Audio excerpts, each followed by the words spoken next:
I'm Adrian Alisi, and I'm a CPA practicing in the Villages community in Central Florida.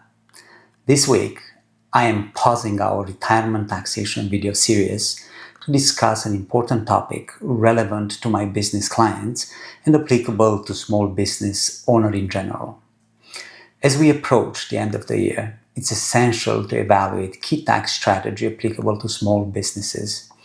Today, I will outline 12 tax strategy considerations that you should implement by year-end to enhance your financial position.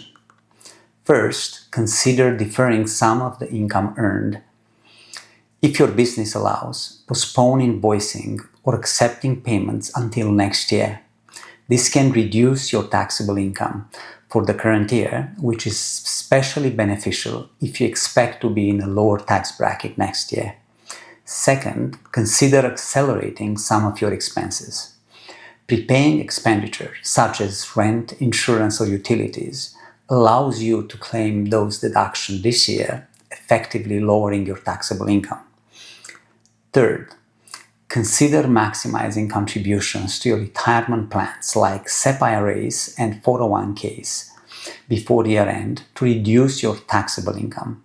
For 2025, you can contribute up to $23,500 to a 401k with an additional $7,500 if you are age 50 or older, while SEP IRA allow contributions up to $70,000. Additionally, for traditional and Roth IRAs, you can contribute $7,000 each plus a $1,000 catch-up if you are 50 or older. Contributions can be made through April 15 of the following year. On a related note, consider implementing tax advantage health account, such as health savings account. Contributions made to these accounts are tax deductible, reducing taxable income in the current year. The funds can grow tax-free, and withdrawals for qualified medical expenses are also tax-free. For 2025, the maximum HSA contribution is $4,300 for individuals and $8,550 for families, with an additional $1,000 catch-up contribution for those age 55 or older. Next, utilize Section 175 to deduct the full purchase price of qualifying equipment or software in the year it was purchased. For 2025, you can deduct up to $2.5 million, subject to phase-out rules for total equipment purchased between $4 million and $6.5 million. This provision offers immediate tax savings and can significantly reduce your taxable income when making essential equipment investments before year-end. Another key aspect to consider is to evaluate the potential disposal of underperforming assets. Selling or writing off these assets can allow you to claim a loss on your taxes, offsetting some of or all the gains you may have.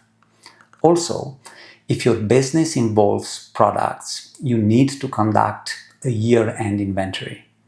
Write down any obsolete inventory to reflect a reduced carrying value, which can also help lower your taxable income. Additionally, take the time to evaluate your business entity structure and determine if it still aligns with your goals. Consider transitioning to a more advantageous structure, such as an LLC or S Corp, which can provide significant tax savings and liability protection. An LLC, for instance, offers flexibility and protection of personal assets, while an S Corp can help minimize self-employment taxes. Next, as year-end approaches, donating to tax-exempt charitable organizations will enhance your tax situations. You can deduct up to 60% of your AGI for cash donations. If you are over 70 and a half, a qualified charitable distribution from your IRA can help reduce taxable income. Also, effectively managing capital gains and losses is essential for tax optimization. Use tax loss harvesting by selling underperforming assets to offset gains, reducing your taxable income. Also, consider deferring the sales and the income generated to next year, as this might result in a tax advantage. Again, especially if you expect to be in a lower tax bracket next year. In addition, if you qualify, be sure to take full advantage of home office deductions to reduce your taxable income. This deduction allows you to claim expenses related to the portion of your home used exclusively for business, either through a simplified method or by calculating the actual costs. The final aspect discussed today is employing your children age 7 or older through your business for tax benefits. You can pay them a reasonable wage for age-appropriate tasks, which will be taxed at their lower income rates. These wages are tax deductible as a business expenses, helping to reduce your taxable income. This is it for today. Thank you for watching, and I recommend consulting your accountant right away to implement this tax strategy and to ensure you don't miss out on maximizing your savings. Have a great day.